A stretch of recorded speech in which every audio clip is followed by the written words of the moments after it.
Shalom, Kahala, Yahal, Bashem Yahushai, Bahashim Rakakwadash. Double honors to the elder apostles and elder bishops of GMS, including the elders that came before them that taught us this truth. Shalom and salutations to all the brothers out pushing the word, the truth and the sincerity, the hopeful elect tabernacle of David, the Akwath that are listening and learning, being a pillar of rest, the 144,000, the 1/3, the hopeful elect. I'm the brother Yashawan, back with the WW3 Daily update. We're going to keep it really short. All right. Isaiah 34 and 4. And all the host of heaven shall be dissolved, nuclear blast, and the heavens shall be rolled together as a scroll, mushroom cloud, and all their hosts shall fall down as the leaf falleth from the vine, falleth off from the vine, and as a falling fig from the fig tree. All right, talk about nuclear weapons there. All right, now we just let old Nate here. I'm gonna let him vamp here for a minute, and then we're gonna call it a day. Because this was a day or so ago, but I mean, so significant. All right, listen close. Take it away, Nate. All right, so we got another mushroom cloud, this time in... Got a what? And the heavens rolled together as a scroll. Just a warning. This ain't the ICBMs yet. All right, so we got another mushroom cloud, this time imposing itself on the skyline of one Tashkent, Uzbekistan. If you don't know where that is, all you really need to know is that it's somewhere in Eurasia. It's very close to Russia, and they do a lot of trade with Russia. In fact, that's their primary trading partner. There's 35 million people there, and there are suspicions that they might possibly, maybe be manufacturing weapons for the Russians, but who really knows? This is all speculation. You can bet that the authorities are likely going to come out and say, meh, it's no big deal. Because understand that in war, you don't want to demonstrate weakness if you can avoid it. So you always want to play down when an enemy is able to get one past your defenses. So they're already coming up with weird cockamamie theories like it was lightning that struck an electric vehicle or something crazy like that, or lightning struck a natural gas pipeline, or who knows, but, you know, it is what it is. We're never truly going to know. We're going to talk about how this factors into the whole geopolitical calculus in just a moment. We also need to talk about metro stations across Russia being retrofitted to act as nuclear bomb shelters. You heard correct. When everybody in Europe is scrambling to purchase the nuclear-capable F-35 bombers, I mean, they got orders coming out the yin-yang. You notice the language there? Okay. Looking at a mushroom cloud. Mushroom cloud. Nukes this, nukes that. Nuclear shelters. Nuclear bombs. Notice that?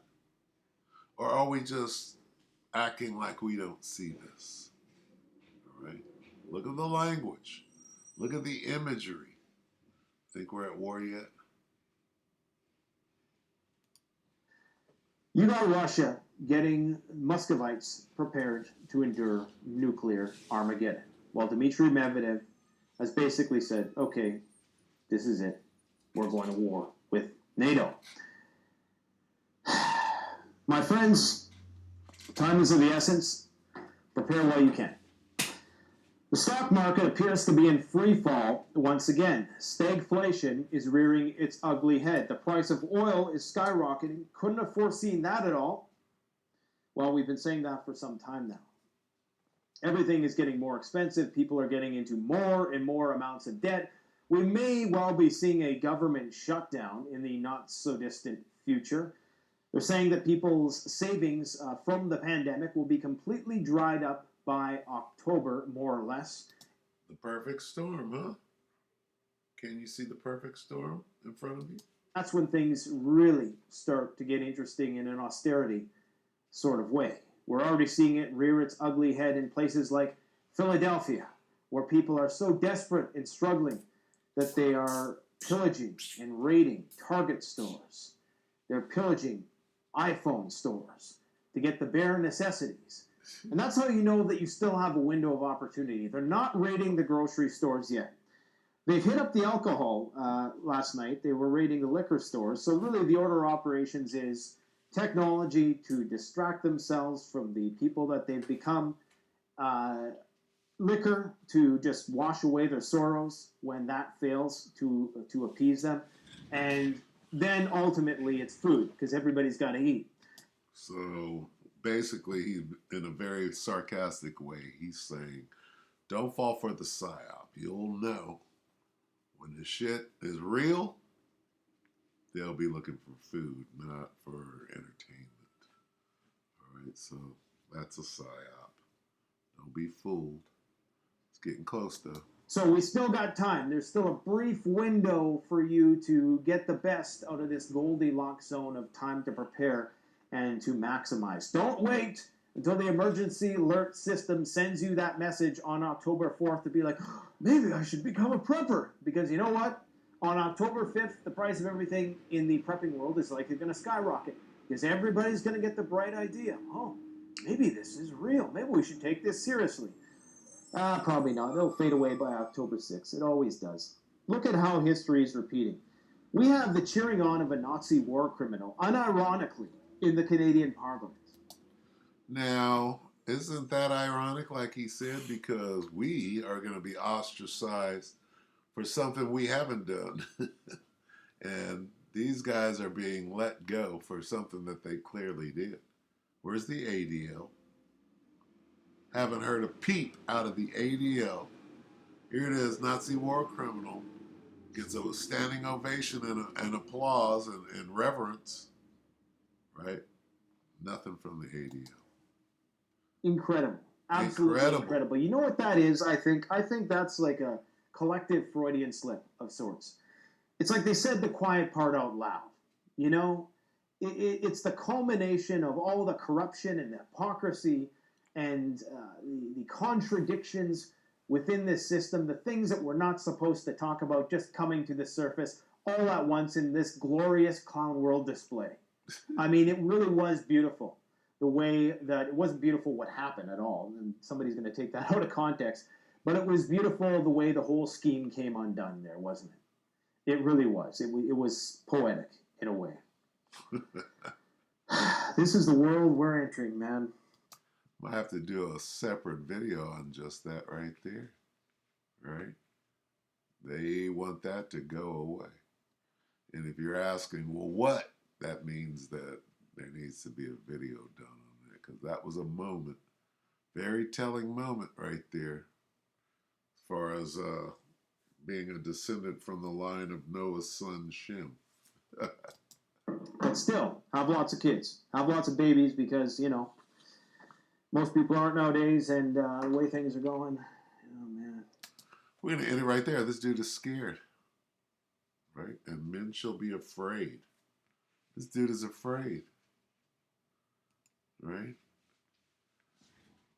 Let's see. Let's go to 16. See if we can find Nate. Oh, there's 16. Let's see. Woe is me. Woe is me. Woe is me. Salakia, bear with me for a moment here. Uh,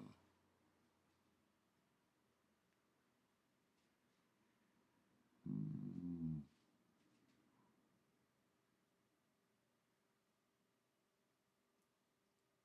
let's see.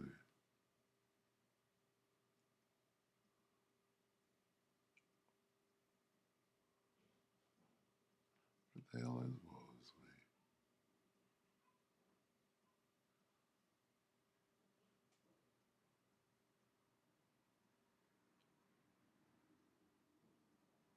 Bear with me.